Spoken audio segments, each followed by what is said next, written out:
Flory Models Daily Vlog. Here we are on Wednesday the 16th of March 2016, and to be honest, been quite busy today. First of all, we've had to fix the small problem, which pointed out to me on yesterday's show, that I had the wrong nose on the front of the Halifax. Thanks, Revel. You just carry on with your instructions. Thank God you changed them. Let's just hope they're better.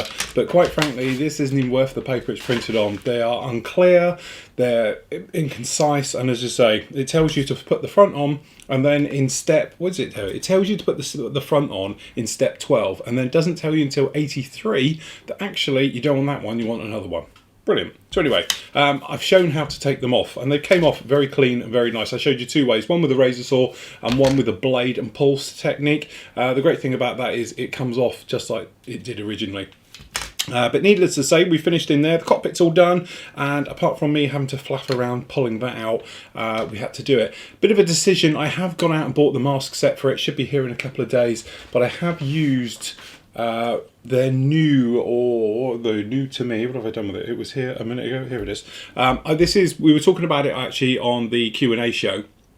This is, where's the English version of this? Have I got it? Oh, this is Mr. Hobby's Sol R masking. And you might notice it's bright green down here. The weird thing is, it goes on like paint. It's not very rubbery and all the rest of it. It's not this stuff, okay? It's not the Neo masking, which I do love as well. That's my favourite mask. But this stuff I am now totally in love with. Because when it goes down, there is no rubbiness to it at all. So you can actually cut it with a knife. It's far more precise. It doesn't seem to flow off on its own. It goes exactly where you want it to go.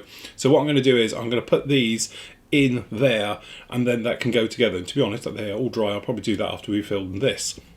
So that way the actual Halifax will go together quite well. We've done all the other bits, so actually really pushing forward on that one. The big thing for today, to be honest though, was this, which I'm hoping is dry-ish. As I say, it's a little bit wet. This has been a little bit of a challenge because we've done it different ways. We've used, you think I'd get this organised at some point.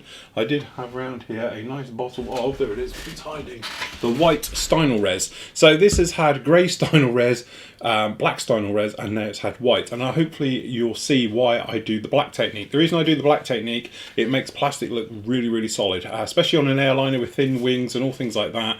So that is why we've done it.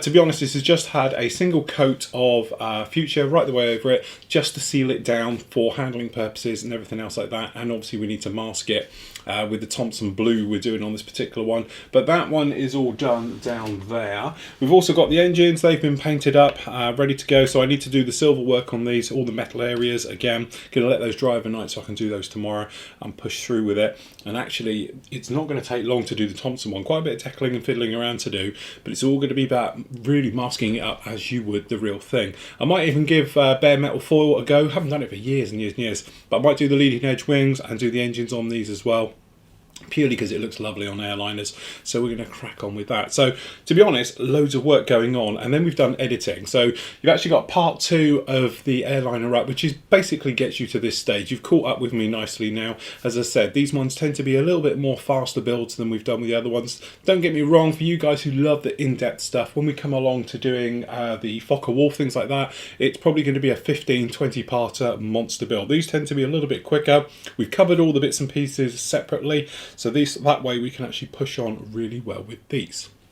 Tomorrow I'm going to be doing kit reviews as well as this, and we've got this guy coming out with, I know a lot of you have asked me about it, so we're going to have a look. So this is the Zvezda, or the Star MiG-29, this is the 913 variant. It's got the funny hump behind the cockpit, that's how I know that one. It's supposed to be really nice, and as I said, it's a shame. I have tried to get hold of, but I couldn't get hold of at the time of like this week, of getting hold of the Trumpeter MiG-29, so I'd love to put it on a test head-to-head with both of these kits to see which one's good, because this one is supposed to be good and the Trumpeter one is supposed to be absolutely fantastic. As I said, we spoke about it, there seems to be a little bit of a renaissance of you know, 1/72 scale aircraft. The Russian stuff coming out of our ears at the moment, but there's some really nice stuff. So we've got that one tomorrow, and on Friday I'm going to do the Meng Shilka. So we've got that one down there, and I've got a heap of other little tiny bits and pieces as well, which hopefully I'll get some of those edited up for tomorrow. So there we go, that's it today. Go out and check out the Dreamliner, see how that one's coming along. As I say, some nice tips about getting polishing work and stuff like that, going back with sanding and various things. So a couple of those things to look at. So until tomorrow, everybody, happy modelling, take care.